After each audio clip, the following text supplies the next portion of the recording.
නමෝ තස්ස භගවතෝ අරහතෝ සම්මා සම්බුද්දස්ස. ඒ භාග්‍යවත් වූ අරහත් වූ මහා කරුණික වූ මේ ජීවිතය පරිපූර්ණ වශයෙන්ම සැපවත් කර ගැනීම පිණිස ලෝකානුකම්පාවෙන්ම ශ්‍රී සද්ධර්මයේ දේශනා කළ බුදුරජාණන් වහන්සේට නමස්කාර වේවා. සාදු සාදු සාදු. මාගේ ගුරු දේවෝත්තම පරම පූජනීය පින්වත් ලොකු ස්වාමින් වහන්සේට ගෞරවාදර වන්දනාව වේවා. සාදු සාදු සාදු. ගරුතර මහා සංඝරත්නයන් අවසරයි. සදහවත් පින්වතුනේ, අද දවසේ මේ ධර්ම දේශනාවට දායකත්වයන් දරමින් ධර්ම දානමය පින්කම සිදු කරන ඒ පින්වතුන්ලා මේ ධර්ම දානය සිද්ධ කරන්නේ 2020 ජනවාරි මාසේ 22 වන දින මිය පරලොව ගිය ආදරණීය ස්වාමි පුරුෂයා වන පින්වත් ටී.එම්. ප්‍රේමරත්න මහතාට පින්පෙත් අනුමෝදනා කරන අදහසින් ආදරණීය බිරිඳ පින්වත් ඩී.කේ. ප්‍රේමරත්න මහත්මිය ඇතුළු ඒ දූදරුවන් විසින් තමයි අද මේ ධර්ම දානමය පින්කම සිද්ධ කරන්නේ. පින්වතුනේ, මේ ජීවිතේ අපි හැම දිනාට අපේ ජීවිතවල මුහුණ දෙන්න සිද්ධ වෙන එකක් මෙලොව අත්හැර යාම, මරණය. මරණය කියන දේ අපේ ජීවිතවලට එන වෙලාවක්, එන විදිහක්, එන කාලයක් කිසි කෙනෙකුට කියන්න බෑ. අනිමිත්ත මනඤ්ඤාතං මච්ඡානං ඉද ජීවිතං. මනුස්සයාගේ ජීවිතයට මරණය අතවන්නනා තැනට නිමිත්තක් නැත්තේමය.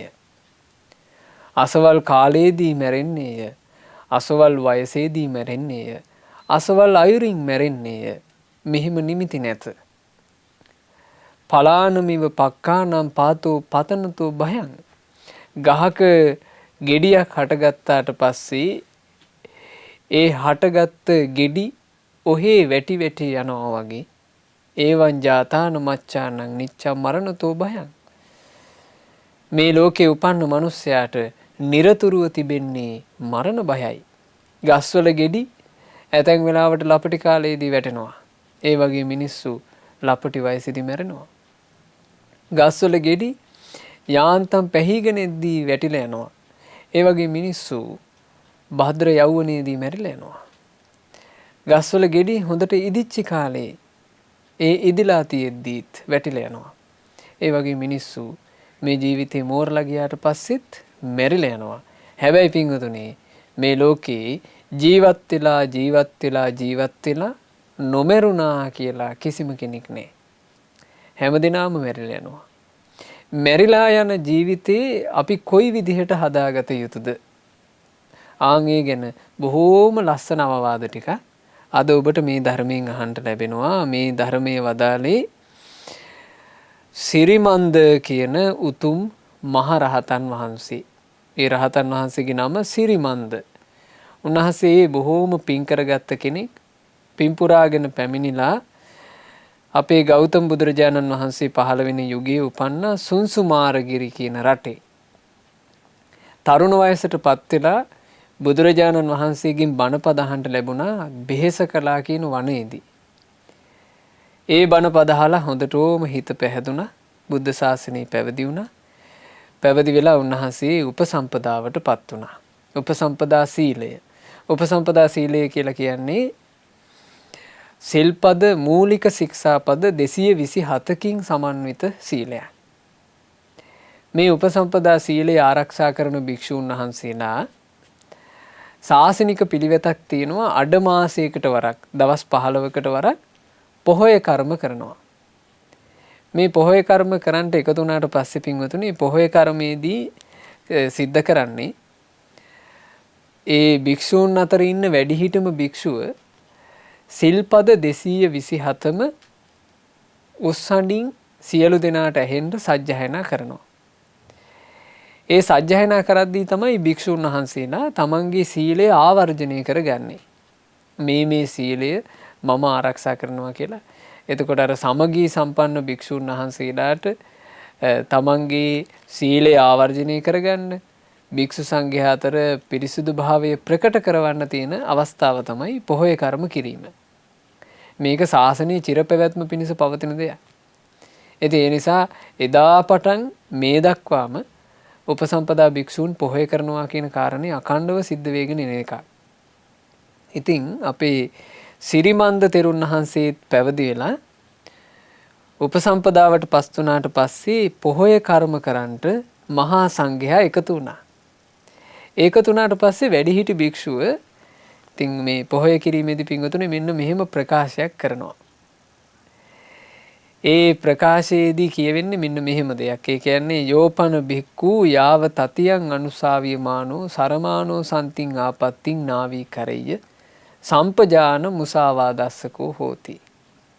යම් භික්ෂුවකට මේ ශික්ෂාපද ගැන ආවර්ජනය කිරීම කරනකොට ශික්ෂාපද සිහිපත් කරනකොට තමන් ගාව වැරැද්දක් වෙලා තියෙද්දිත් තමන්ගෙන් සිල්පදයක් කැඩිලා තියෙද්දිත් හංගගෙන ඉන්නවා නම් සම්පජාන මුසාවාදෝ ඒක දැන බොරු කීමයි. කෙනෙක් දැන බොරු කියනවා නම් බුදුරජාන් වහන්සේ වදාළේ ඒක නිවන් මඟට අනතුරක් කියලා. ඒ නිසා ආයස්මතුනි වැරද්දක් වෙලා තියෙනවා නම් මගෙන් මේ වැරද්ද වුණා කියලා ප්‍රකාශ කරන්නට සංඝයා ඉදිරියේ කියලා මෙහෙම ප්‍රකාශයක් තියෙනවා. ඔන්න ඔය ප්‍රකාශයට කියනවා මේ නිදාන උද්දේශය කියලා. පොහොය කර්ම සියල්ල කරන්නට මේ සිල්පද ආවර්ජනය කරන්න කලින් මුලින්ම කරන ප්‍රකාශය. මේ ප්‍රකාශය කරලා තමයි සිල්පද 227ම සජ්ජහායනා කිරීම ආරම්භ වෙන්නේ. ඉතින් මේක කියනකොට සිරිමන්ද ස්වාමීන් වහන්සේ මේ ගැන හොඳ අවධානයෙන් අහන් හිටියා. උන්වහන්සේගේ සිතේ හරි සතුටක් උපන්නා. අනේ මේ මහත් වූ භික්ෂු සංඝයා පිරිසිදු බවට කැමති පිරිසක්. සාමාන්‍ය මේ ලෝකයේ මිනිස්සු පව් වැඩ කරනවා මේ මං කරන දේ කවුරුවත් දකින්න එපා කියලා. එහෙම නැද්ද සැඟවී පව් කිරීම? වැඩිපුර තියෙන එක. පව් කරන්න නෙවෙයි බය. පව අහු වෙනවට බය. හැංගිලා හොරාට ඕන වැඩක් කරනවා. එහෙම ප්‍රජාවක් අතරේ මේ භික්ෂූන් වහන්සේලා තමන්ගෙන් වෙච්ච ඉතා කුඩා වැරද්ද පවා ප්‍රකට කරන ස්වභාවයෙන් යුක්තයි.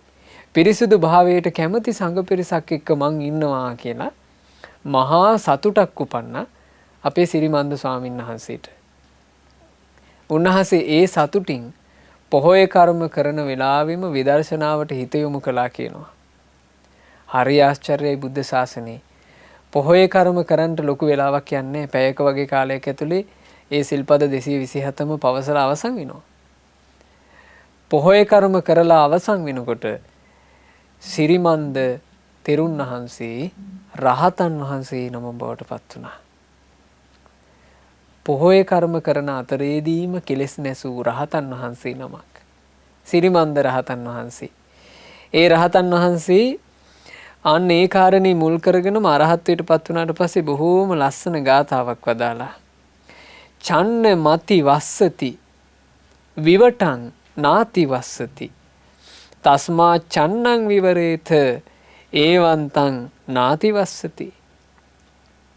වරද හංගාගත්තාම තමයි කෙලෙස් වැగిරෙන්නේ. විවෘත වුණොත් එහෙම වෙන්නේ. ඒ හින්දා සංගවාගෙන ඉන්නේ නැතුව විවෘත වෙන්න ඕන. එතකොට කෙලෙස් වැగిරෙන්නේ. මේ ගාථාව වදාළේ උන්වහන්සේ තමන් වහන්සේගේ අරහත්ත්වයේ කරණකටගෙන. වැරද්දක් හංගගෙන හිටියොත් කෙලෙස් වැగిරෙනවා. ඇයි හේතුව? දැන් ඔබ හිතන්න අපි මොකක් හරි එකක් හංගන්න බොරුවක් කියනවා. බොරුවක් කිව්වට පස්සේ අපිට හිතෙනවා හරි මම මේක හැංගුවා කියලා. බොරුව කියලා හැංගුවා වගේ නෙමෙයි. ඒක ආයෙ අහුවේගෙන එනකොට ආයෙ මොකද කරන්න ඕනේ? තව බොරුවකින් ඒක වහන්න ඕන. ඒ බොරු දෙක වහන්න තව බොරුවක් කියන්න ඕන. බොරු තුනයි. ඒ බොරු තුන අහුවේගෙන එනවා වගේ තේරුණොත් එහෙම තවත් බොරුවකින් ඒක වහන්න ඕන. කෙලෙස්ම ගොඩක්. හංගන්න ගියාම එතන කෙලෙස්ම ගොඩක්. විවෘත වීමෙන් සියලු ප්‍රශ්න විසඳිලා යනවා. ඒ නිසා විශේෂයෙන් සම්බුද්ධ ශාසනය ඇතුලේ හංගාගෙන ඉන්නේ නැතුව විවෘත වෙන්න ඕන.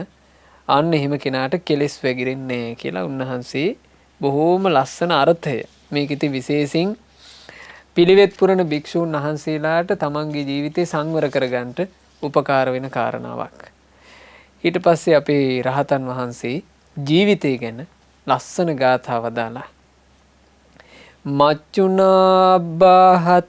ලෝකෝ ජරාය පරිවාරිතු තණ්හා සල්ලේන ඕතින්නෝ ඉච්ඡාධූපායිතු සදා.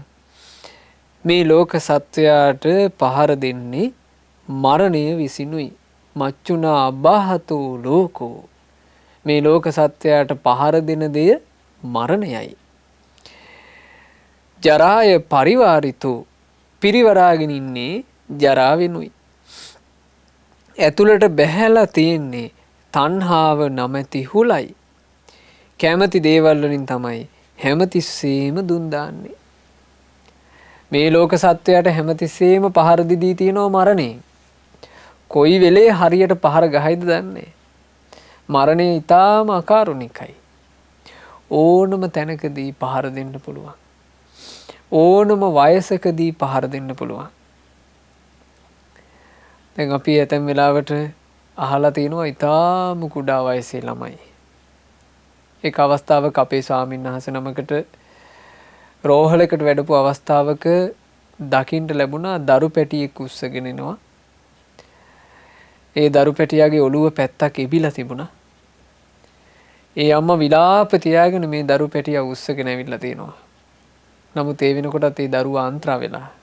මොකද්ද ඒ දරුවට සිද්ධ වෙලා තියෙන්නේ? වයස අවුරුද්දක් විතර ඇති. අම්මා මේ දරුවව නලව ගන්න කියලා වත්ත පහලට අරන් ගිහින් තිනවා.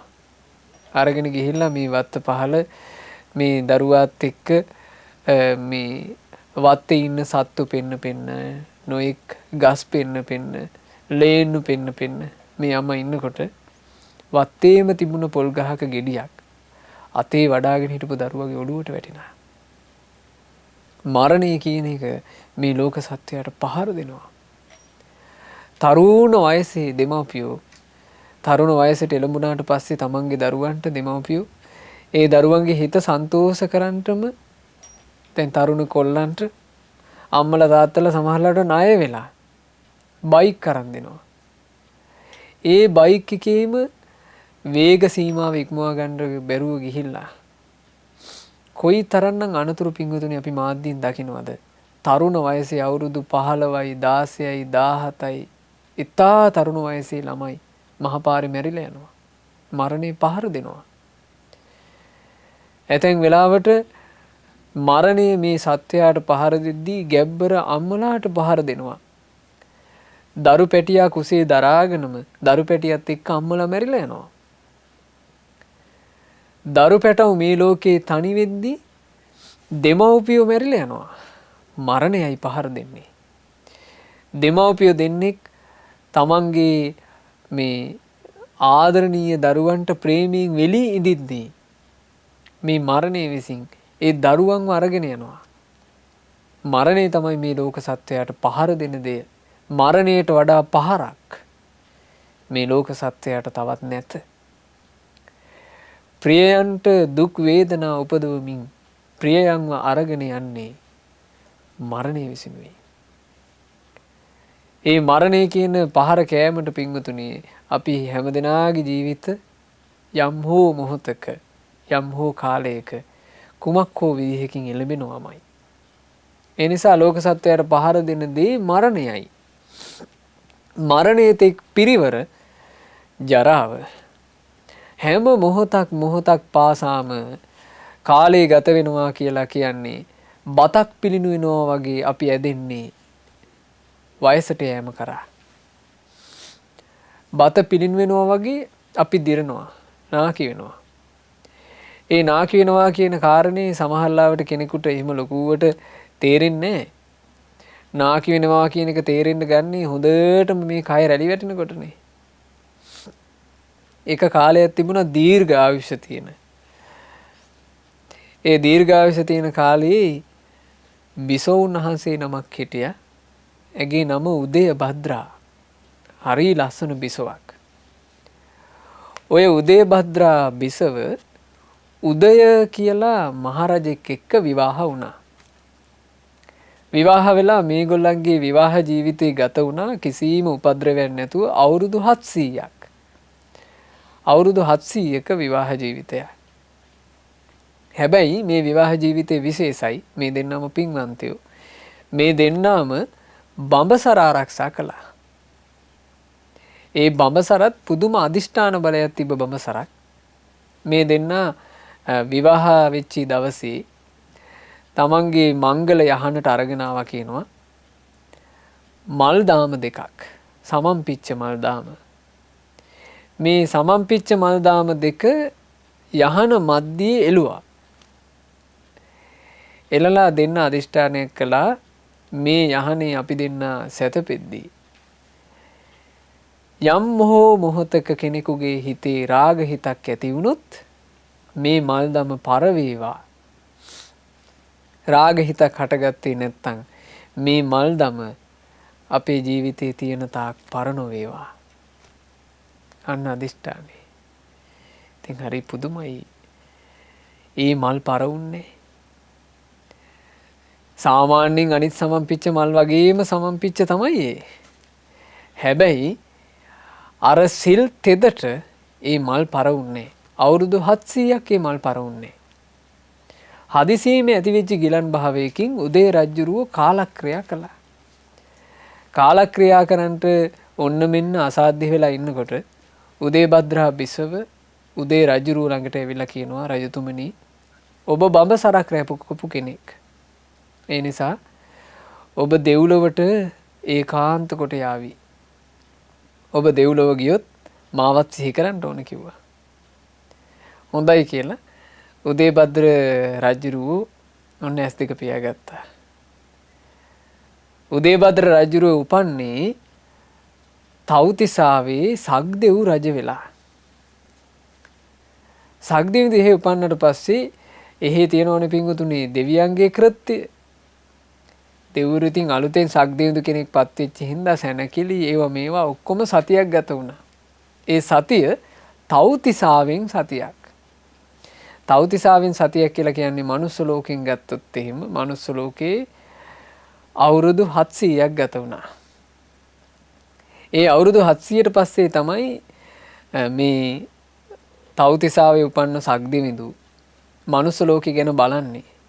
බලනවා උදේ භද්‍රා බිසව තාම ඉන්නවද? ඉන්නවා. යහනේ මල්දම තාම පරණ වී තියෙනවද? දැන් අවුරුදු 1400ක් තාම පරණ වී තියෙනවා. ඒ කියන්නේ උදේ භද්‍රාව බඹසර සිඳගෙන නැහැ. එතකොට සක්දෙවිඳුට හිතුණා මේ උදේ භද්‍රා බිසවට සිහි උපද්දන්ට මේ ජීවිතය ගැන. සක්දෙවිඳු දිව්‍ය වේශයෙන්ම අහසේ පෙනී හිටිනවා කියනවා. උදේ භද්‍රා බිසව රාත්‍රී කාලේ එලිමහනේ ඉන්නකොට සක්දෙවිඳු අහසේ පෙනී හිටියා. පෙනී හිටලා දිව්‍යමය යහනක් මෙව්වා.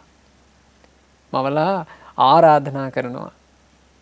උදේ භද්‍රා බිසවනි ඔබ අවුරුදු 1400 කාලයක් උතුම් බඹසරක් රැකපු ස්ත්‍රියක්. ඔබ වගේ ස්ත්‍රියක් දෙවි කෙනෙක් එක්ක එකම යහනක සැතපෙන්න සුදුසුයි. ඒ නිසා මං ඔබට ඇරයුම් කරනවා මගේ යහනට එන්න කියලා. දිව්‍යමය කාමයෙන් තෘප්තිමත් වෙන්න එන්න මෙහෙම ආරාධනා කළා. ඒ ආරාධනාව කරනකොට උදේ භද්‍රා බිසව බොහෝම තදට බොහොම සැර වචන වලින් මේ දෙවියාට බැන වැදුනා. තමුන් මේ යෝජනාව කරන්නේ කාටද කියලා. එතකොට ඒ සක්දෙවිඳු තමන්ගේ අතේ මවා ගත්තා කියනවා සම්පූර්ණ ඝනරම් පුරවපු රම් පාත්‍රයක්.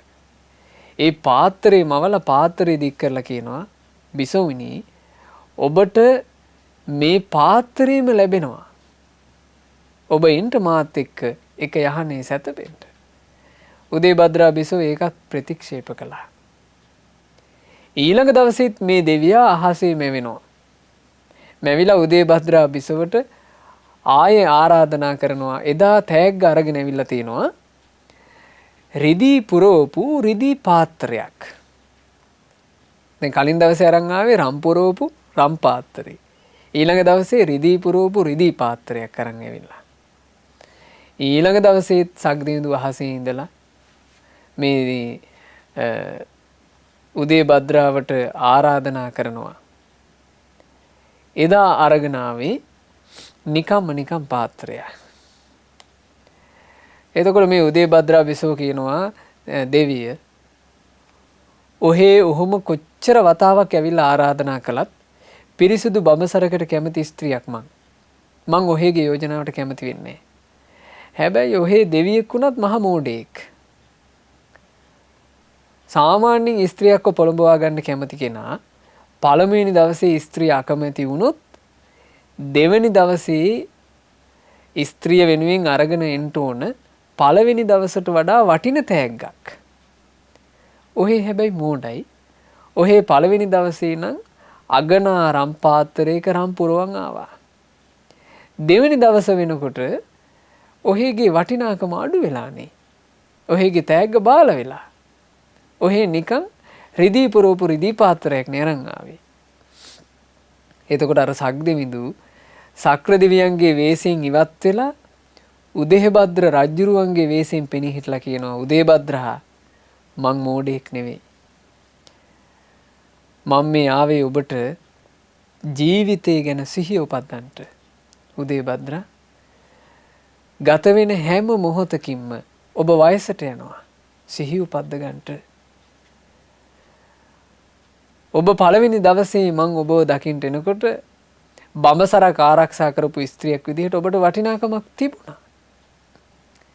හැබැයි ඔබේ ඒ වටිනාකම මං ඊළඟ දවසේ එනකොට පැය 24කින් අඩු වෙලා ඔබ නාකි වෙලා. මං ඊළඟ දවසේ ඔබව බලන්න එනකොට ඔබේ වටිනාකම තවත් පැය 24කින් අඩු වෙලා ඔබ තවත් නාකි වෙලා. උදේභද්‍රා ගත වෙන හැම මොහොතකින්ම මේ ජීවිතේ වයසට යනවා. සිහිය උපද්ද ගන්නට ප්‍රමාද වෙන්න එපා. අන්න අවවාදේ. ඒ කාලේ අවුරුදු 700ක් 1400ක් තියෙද්දිත් පිංගුතුනේ ඕක ඔහොමනම් මේ 60 70ක කෙටි ආයුෂය ගැන අපි කොහොම තේරුම් ගන්න ඕනද? අපි බලාගෙන ඉඳි දවසින් දවස කෙස් පැහි පැහි යනවා. රූප සෝභා විනාශ වෙලා යනවා. ඉතින් මේ කෙටි ආයුෂයේ තියෙන කාලේ අපිට හොඳට තේරුම් ගන්න පුළුවන්කමක් තියෙන්න ඕන මේ ආයුෂයේ හරි අල්පයක් බව, ඊළඟට අපි ඉක්මනින්ම ජරාව කරා ඇදෙන බව. එහෙම තේරුම් අරගත්තේ නැත්නම් මොකද්ද වෙන්නේ? අර ඇතුළට කිඳා බහැපු හුලට අපි අහු වෙනවා. ඒ හුල තමයි තණ්හාව.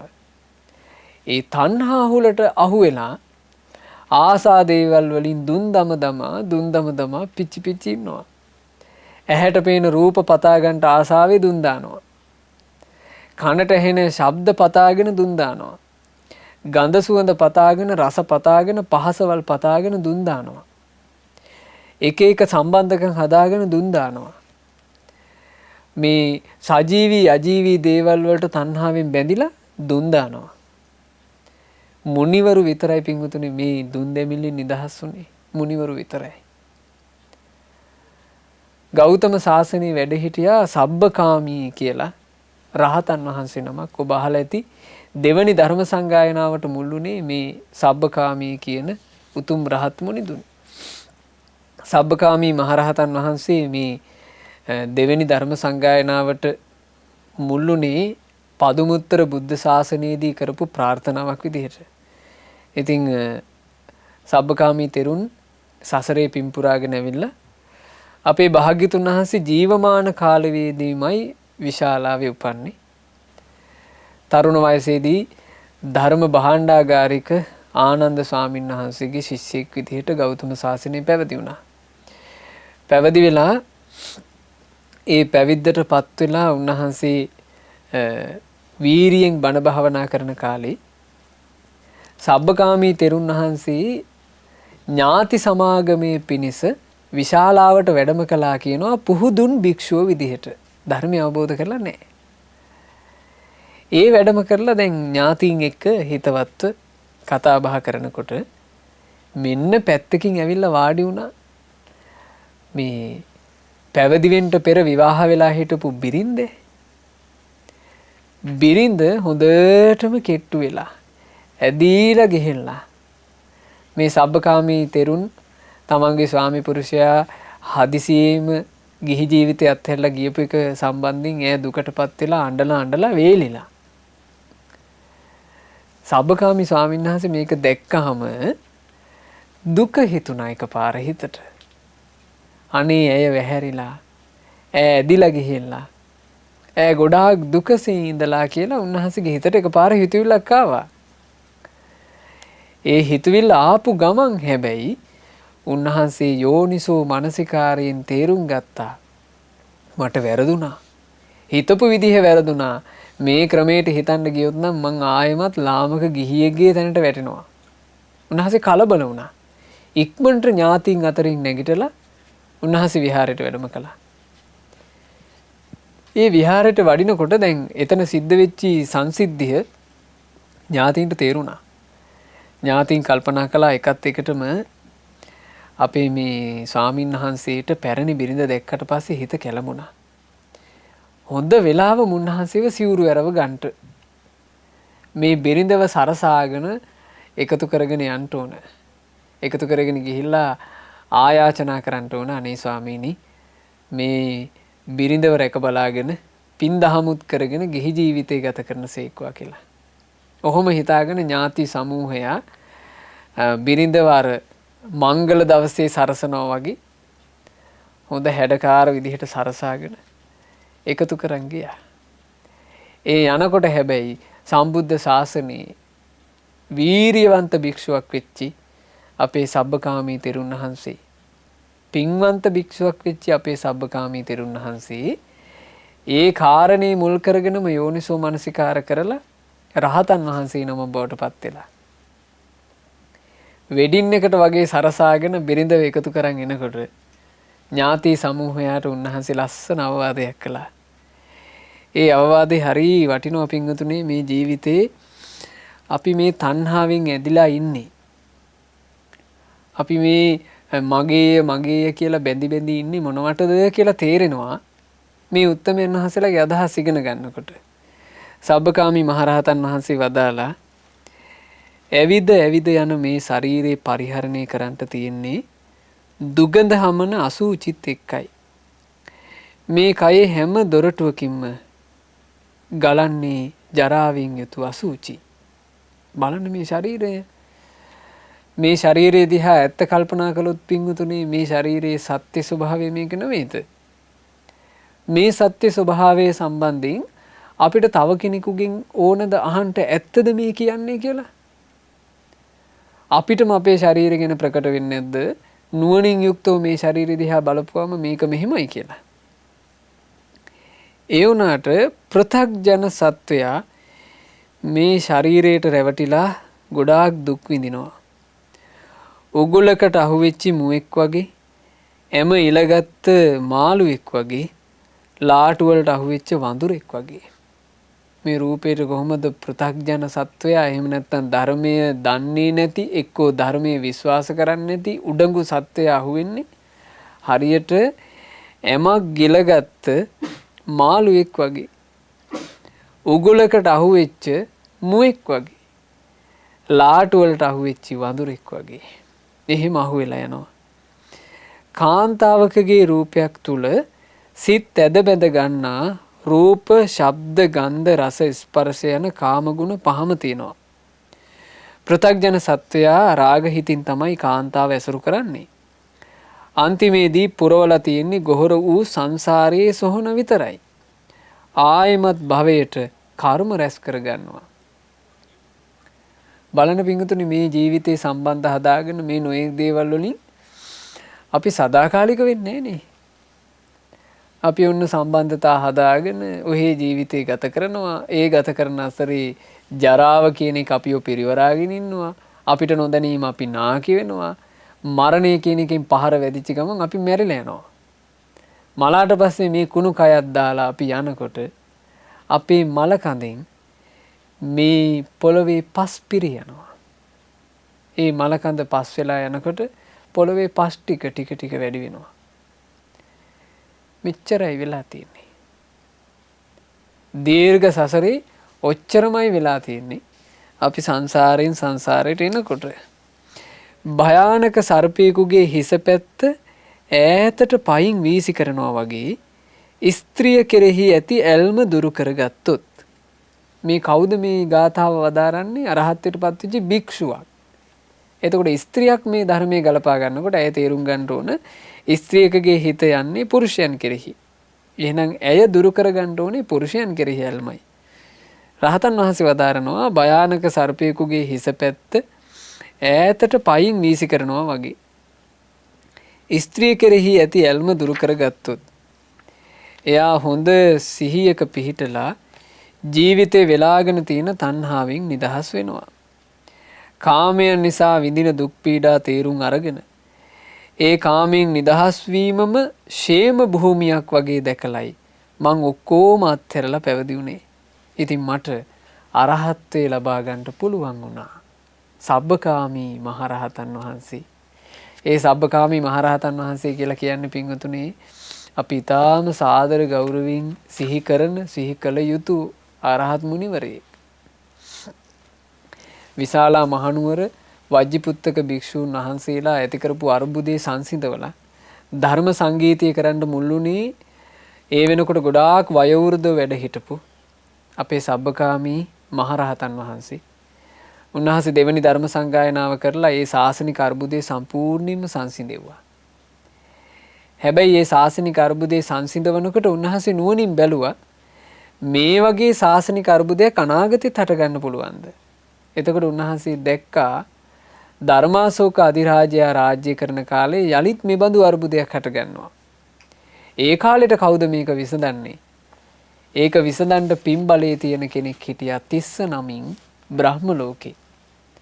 අපේ සබ්බකාමී මහරහතන් වහන්සේ ඒ තිස්ස කියන බ්‍රහ්මයාට මනුලොවට පැමිණිලා මේ අරුබුදේ විසඳන්න කියලා ආරාධනත් කරලා තමයි පිරිනුවම් පාවදාලේ. සම්බුද්ධ ශාසනයේ චිර පැවැත්ම උදෙසා ඒ බඳු මෙහෙවරක් කරපු රහතන් වහන්සේ නමක් සබ්බකාමී මහරහතන් වහන්සේ. ඉතින් අපේ සිරිමන්ද මහරහතන් වහන්සේගේ ගාථා අපි ඉගෙන ගත්තේ. උන්වහන්සේ තව ගාථාවක් වදාලා මච්චුනා අබ්බහතු ලෝකෝ පරික්ඛිතෝ ජරායච හඤ්ඤති නිච්ච මත්තානෝ පත්ත දණ්ඩෝව තක්කරෝ. මේ ලෝක සත්වයාට පහර දෙන්නේ මරණය විසිනුයි. වට කරලා තියෙන්නේ ජරා වෙනුයි. දඬුවම් ලබන හොරෙක් වගේ හැම තිස්සෙම අසරණ වෙලා දුක් විඳිනවා. ජීවිතය ගැන රහතන් වහන්සේ වදාළේ කොහොමද? දඬුවම් ලබන හොරෙක් වගේ හැම තිස්සෙම අසරණ වෙලා දුක් විඳිනවා. මරණය කියන පහර කෑමට එනකන් පින්වතුනේ දඬුවම් ලබන හොරු වගේ දුක් විඳින එක නෙවෙයි අපිට තියෙන්නේ. වසංගත රෝග එනවා. අනේ රැක ගන්න ඕන. ඒකත් දුකයි. වසංගත රෝග නෙවෙයි මොනවා ආවත් ජීවිතේ ගැට ගහ ගන්නත් ඕන. ඒකට වෙනම යුද්ධයක්. තවත් දඬුවම්. ඊළඟට මේ ඔක්කොම ASCII ප්‍රිය අය වෙමිගී යනවා. එකට ඉන්න ආදරය කරන අය මැරිලා යනවා. ඒ වගේ දුක උහුලන්න ඕන අපිට ලැබෙන දඬුවම්. නොහිතූ වෙලාවල් වල ස්වභාවික විපත් වලට නොයේ කරදර වලට මුහුණ දෙන්න වෙනවා. ඒ වගේ දුක උහුලන්න ඕන අපිට ලැබෙන දඬුවම්. ශෝක වැළපීම් දුක් දුම්නස් සුසුම් හෙලීම් කියන දඬුවම්. එක එක ලෙඩ රෝග වැළඳෙනවා. එතකොට මේ ශරීරේම අපිට වේදනා ගෙන දෙනවා. මෙව්වා උහුලගෙන ඉන්න ඕන දඬුවම්. අවසානයේ ඔය දඬුවම් විඳලා හෙම්බත් වෙලා මැරිලා යනවා. මේක නෙවෙයිද ජීවිතේ? මේක තමයි ජීවිතේ අපිට සිද්ධ වෙන දේ. ආගච්ඡන්තග්ගි කංගන්දා මච්චු ව්‍යාධි ජරාතයෝ පච්චුග්ගන්තුං බලං නත්ති ජවෝ නත්ති පලායිතුං. මරණයත් ලෙඩ දුකත් වයසට යෑමත් ජීවිතේ කරා ඉන්නේ මහා ගිනි කඳු වගේ.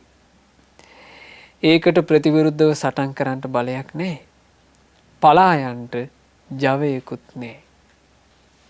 ලස්සන අවවාදයක්. හොඳට මතක තියාගන්න. වයසට යෑම, ලෙඩවීම, මරණය කියන මේ කාරණා ජීවිතයට එන්නේ මැඩ පවත්විය නොහැකි මහා ගිනි කඳු වගේ. ඒ ගිනි කඳු වගේ ජීවිතයට ජරා මරණ එනකොට ඒකට ප්‍රතිවිරුද්ධව සටන් කරන්න බල නැහැ කියනවා. ජරා මරණ වලින් බේරෙන්න පලා යන්න පුළුවන් හැකියාවක්, ජරා මරණ වලින් බේරිලා දුවන්න පුළුවන් ජවය මේ ලෝකේ නැහැ කියනවා. ඒක අවස්ථාවක කොසල් රජුරෝ කියනවා භාග්‍යතුන් වහන්සේට, ස්වාමීනි භාග්‍යතුන් වහන්සේ, සාමාන්‍යයෙන් අපි රට රාජ්‍ය දිනු රජවරු විදිහට අපිට හරියට යුද්ධ යෙදෙනවා. ඒ යුද්ධ යෙදුනාම ස්වාමීනි අපි ඒ යුද්ධයේදී මහා බලසේනා එක ගිහිල්ලා අර ආපු සතුරු සේනා මැඩ පවත්වලා දිනනවා. හැබැයි ස්වාමීනි ජරා මරණ ජීවිතයට එද්දී මට මොන සේනාව දාලවත් ජරා මරණ පරද්දන්න බෑ. ස්වාමීනි ඇතැන් යුද්ධ ඇතැන් කැරලි අපි යුද්ධ කරලා නෙවෙයි දිනන්නේ. අපි එහෙම අවස්ථාවල කරන්නේ ස්වාමීනි මේ කැරලි වලට සම්බන්ධ වෙච්ච ඈයන්ව සල්ලි දීලා කප්පන් දීලා ඒ අර්බුදේ එහෙම සංසිඳවනවා. කැරල් වලට මුල් තැන ගන්න අයට කප්පන් දෙනවා. කප්පන් දීපුවම කැරල්ල සල්ලි වලින්ම ඉවරයි. හැබැයි ස්වාමීනි අපේ අහසේ පොළොවේ තියෙන මේ සියලු ධනය එකතු කරලා දීලවත් ජරා මරණ ජීවිතයට එනකොට ඒ ජරා මරණ අර්බුදේ නම් කප්පන් වලින් ෂේප් කරන්න බෑ කිව්වා. ජරා මරණය කියන එක මේ ජීවිතේ කරා එනවමයි. අපිට ස්වාමීනි ගොඩාක් ධන සම්පත් තියෙනවා. කොච්චර ධන සම්පත් තිබ්බත් ජරා මරණ ඉදිරියේ ඒවාට කිසි වටිනාකමක් නැහැ. ස්වාමීනි අපි අන්තපුර ස්ත්‍රීන් පිරිවරාගෙන සතුට වෙන අය කොච්චර අන්තපුර ස්ත්‍රීන් පිරිවරාගෙන කාමයෙන් සන්තරපණය වුණත් ජරා මරණ ඉස්සරහා ස්වාමීනි ඒ කාම සන්තරපණයෙන් ඇති පළක් නැහැ. මේ විදිහට රජ කෙනෙකුත් කිව්වා නම් සාමාන්‍ය අපි ගැන කවර කතාද? ඒ නිසා හොඳට තේරුම් ගන්න ජීවිතය ගැන. උන්වහන්සේ බොහෝම ලස්සන කාරණාවක් ඊළඟට වදාලා. අමෝඝං දිව සංකෛරා අපේන බහු කේනවා යං යං විජහතේ රත්තිං තදුනං තස්ස ජීවිතං. ටික ටික හෝ බහුලව හෝ දවස හිස් විදිහට ගත කරන්න හොඳ නෑ. ගෙවි යන හැම රාත්‍රියකින්ම ජීවිතේ කෙටි වෙලා යනවා. පින්වතුනි මේ වචන දෙක හොඳට හිතේ මතක තියාගන්න. අමතක නොවන විදිහට ටික ටික හෝ බහුලව හෝ දවස හිස් විදිහට ගත කරන්න හොඳ නෑ. ගෙවි යන හැම රාත්‍රියකින්ම ජීවිතය අවසන් වෙලා යනවා. ගෙවි යන හැම රාත්‍රියකින්ම ජීවිතේ කෙටි වෙවි යනවා. අපි හැම දිනාගේ උරුමේ භික්ෂූන්ට බුදුරජාන් වහන්සේ වදාලා හැම දවසකම සිහි කරන්න කිව්වා. කතම් භූතස්ස මේ රත්තින් දිවා වීති පතන්තිති. මගේ මේ දවල් රෑ දෙක ගෙවි යන්නේ මම මොනවා කර කර ඉද්දිද? එහෙම සිහි කරන්න කිව්වා.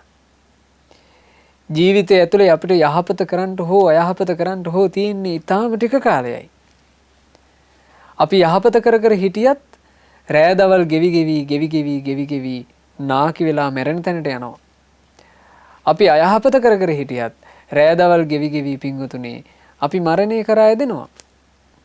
ඒ නිසා නුවණ තියෙන මිනිස්සෙක් නිතර ආපහු හැරි හැරි බලන්න ඕන.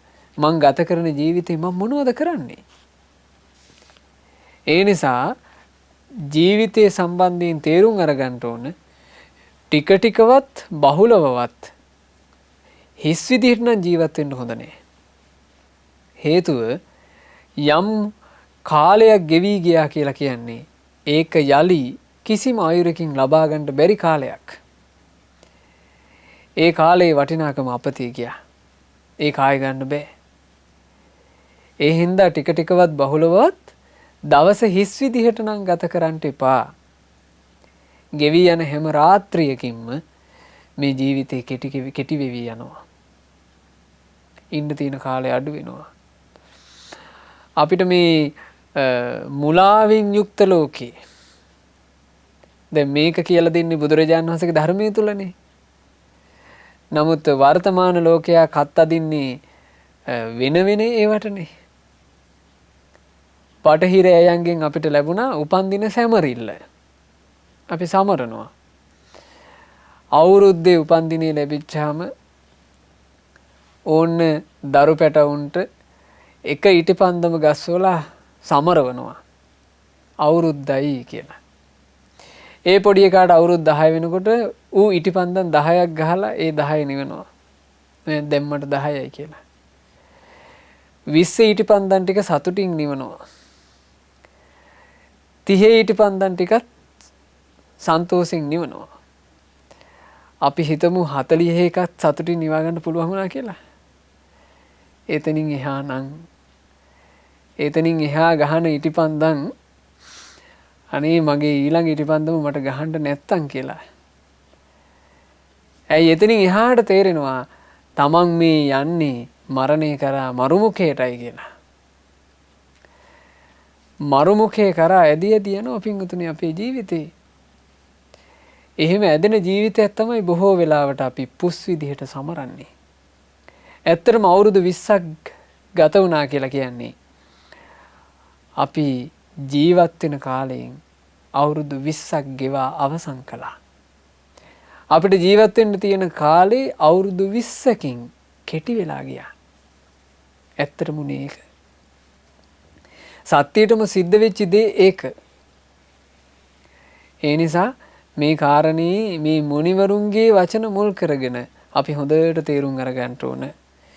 චරතෝ තිට්ඨතෝ වාපි ආසීන සයනස්සවා උපේති චරිමාරත්ති නතේ කාලෝ පමංජිතුම්. ඒ නිසා ඇවිදිනකොට හිටගෙන ඉන්නකොට ඉඳගෙන ඉන්නකොට නිදාගෙන ඉන්නකොට මේ කොතැනත් අවසන් මොහොත පැමිණෙන්න පුළුවන්. ඒ නිසා පමා නොවීමට මේ කාලයයි. බලන්නේ අවවාදයේ ලස්සන. සතර ඉරියව්වෙන් ඕනම ඉරියව්වකදී ජීවිතේට මරණය කියන එක එන්න පුළුවන්. කොයි මොහොතක කොයි විදිහකට මැරෙයිද කියලා අපි කවුද දන්නේ? අපිට කවුද කියලා තියෙන්නේ අසවල් දවසේ උඹ මැරෙන්නේ? අසවල් විදිහටයි උඹ මැරෙන්නේ. කවුරුත් කියලා නෑ. ඔය ඕනම ඉරියව්වකින් කොයිම හෝ ඉරියව්වකදී ජීවිතය අවසන් වෙලා යන්න පුළුවන්. දැන් ඔබ දැක්ක මේ මෑතක වුණත් මිනිස්සු ගොඩාක් බලාපොරොත්තු තියාගෙන හීන තියාගෙන ජීවිතේ ගැට ගන්නට ජීවිතේ යෙදෙන එක එක කැටයුතු කරගන්නට මේ මිනිසුන්ට ලොකු වත් පොහසත්කමක් නැති නිසා පාරේ යන බස් එකක ගොඩ වුණා. ගමන අවසන් කරන අදහසින් ඕනම මිනිස්සෙක් බස් එකකට අත දික් කරලා ගොඩ වෙන්නේ අසවල් තැනට ගිහිල්ලා මම බැහැලා මේ කටයුත්ත මේ සාර්ථක කරගන්න ඕන. මගේ මේ කටයුත්ත කරගන්න ඕන කියන අදහසින් මිනිස්සෙක් බස් එකකට ගොඩ වෙන්නේ මරණය කරා යන්න නෙමෙයි. නමුත් ඔබ දැක්කා බස් එකක් මහා පිරිසක් පුරවගෙන මහා ප්‍රපාතයක් පල්ලට පෙරලා ගිහපු හැටි. කවුරුවත් පතපුවා, කවුරුවත් හිතපුවා, කාගේවත් ජීවිතවල කලින් දැනිලා තිබ්බේව නෙමෙයි. මේ ඇසිල්ලේ ඉන්නවා. මේ ඊළඟ ඇසිල්ලේ ජීවිතය අහිමි වෙලා යනවා. ඒ නිසා පමා නොවීමට මේ කාලයයි. අජේව කිච්ඡං ආතප්පං, අදමයි යහපතේ හැසිරීම පිණිස, ධර්මයේ හැසිරීම පිණිස, කුසල් කිරීම පිණිස, පින් රැස් කිරීම පිණිස වෑයම් කළ යුත්තේ. කෝ ජඤ්ඤා මරණං සුවේ, මරණය කියන එක ඊළඟ මොහොතේද කියා කවුද දන්නේ? නහිනෝ සංගරන්තේන මහා සේනේන මච්චුනා, මහා සේනා ඇති මාරයත් එක්ක අපි කවුරුත් ගිවිසුම් ගහගෙන නැහැ මං අහවල් තප්පරේ වෙනකන් මේකේ ඉන්නවා කියලා. ඒ නිසා මේ උතුම් අවවාද සිරිමන්ද මහරහතන් වහන්සේ කරපු මේ ලස්සන අවවාද හිතට ගන්න. ඒ හිතට අරගෙන ජීවිතේ ලස්සනට අපි හැඩගස්වා ගන්න ඕන මේ අවවාද ගැන සිහි කර කර. මොකද උන්වහන්සේ ලස්සනට වදාලා මේ අවවාදවල ටික ටිකවත් බහුලවවත් දවස හිස් විදිහට නම් ගත කරන්න එපා. දවසේ පින්වතුනි උතුම් දේවල් වලින් පුරව ගන්නට. දවස පුරව ගන්නවා නම් අපි සිත කය වචනයෙන් කරන උතුම් දේවල් වලින් ඒ දවසේ හිස් නැහැ. ගෙවි යන හැම රාත්‍රියකින්ම ජීවිතේ කෙටි වෙනකොට අපි දවස ගත කරන්නේ උතුම් විදිහට නම් ඒ කෙටි වෙන ජීවිතේ ටිකෙන් ටික පින් වලින් පිරෙයි. කුසල් වලින් පිරෙයි. යහපතෙන් පිරෙයි. හැබැයි අපි ඒ ගැන උනන්දුවක් නැතුව නම් ගත කරන්නේ. කෙටි වෙන ජීවිතේ කෙටි වෙන්න අකුසල් වලින් ජීවිතේ පිරෙනවා. හිස් දේවල් වලින් ජීවිතේ පිරෙනවා. පව් වලින් ජීවිතේ පිරෙනවා. මැරිලා යනකොට ඇදගෙන යන්න වෙන්නේ ඒ පව් ගෝණිය. ඒ නිසා හොඳට පින් රැස් කරගෙන තිබුණොත් එහෙම අප්‍රමාදීව පින් රැස් කරගෙන තිබුණොත් ආන්ගේ කිනාගේ ජීවිතේට යම් හෝ දවසක මරණේ පහර කෑමට ලක් වෙලා මේ ජීවිතය අත්හැරලා යනකොට රැස් කරගත්ත උතුම් පිනක් තියේවි ජීවිතය ආරක්ෂා කරගන්නට. පුඤ්ඤානි පතිගන්හන්තු පියං ඥාතිව ආගතං, පින තමයි පැමිණෙන්නේ මරණයටපත් වෙනකොට ප්‍රියමනාප ඥාතියෙක්සේ පරලොවදී පිළිගන්නට. ඒ නිසා පරලොවදී අපිව පිළිගන්නට තියෙන පින මෙලොවදී රැස් කරගන්නට. ඒ සඳහා ප්‍රමාද වෙන්න එපා. මේ ලස්සන අවවාද අපිට කියා දුන්නේ සිරිමන්ද කියන මහරහතන් වහන්සේත්, සබ්බකාමී කියන මහරහතන් වහන්සේත්. ඒ රහතන් වහන්සේලාට අපගේ নমස්කාරය වේවා. සාදු සාදු සාදු. ඒ රහතන් වහන්සේලා නිවී සැනසුන අමා නිවනේ අපටත් සැනසෙන්න ලැබේවා. සාදු සාදු සාදු. ධර්ම දානමේ වශයෙන් රැස්ුණා වූ සියලු පුණ්‍ය ධර්මයන් අපි අනුමෝදන් කරමු. පළමු කොට සක්දෙවිඳුන් ප්‍රධාන සියලු දෙවියෝ සාදරයෙන් සතුටු සිතින් මේ සියලුම පින්පෙත් අනුමෝදන් වෙත්වා. අපගේ ඉෂ්ඨකාමී හිතකාමී සියලු දෙවිවරුත් පින් අනුමෝදන් වෙලා දෙවියෝ දිව්‍ය සැපයෙන් වැඩෙත්වා. ඒ දෙවියන්ගේ රැකවරණ අප හැම දිනාටම දෙවියෝ නොඅඩුවම සලසත්වා. සාදු සාදු සාදු.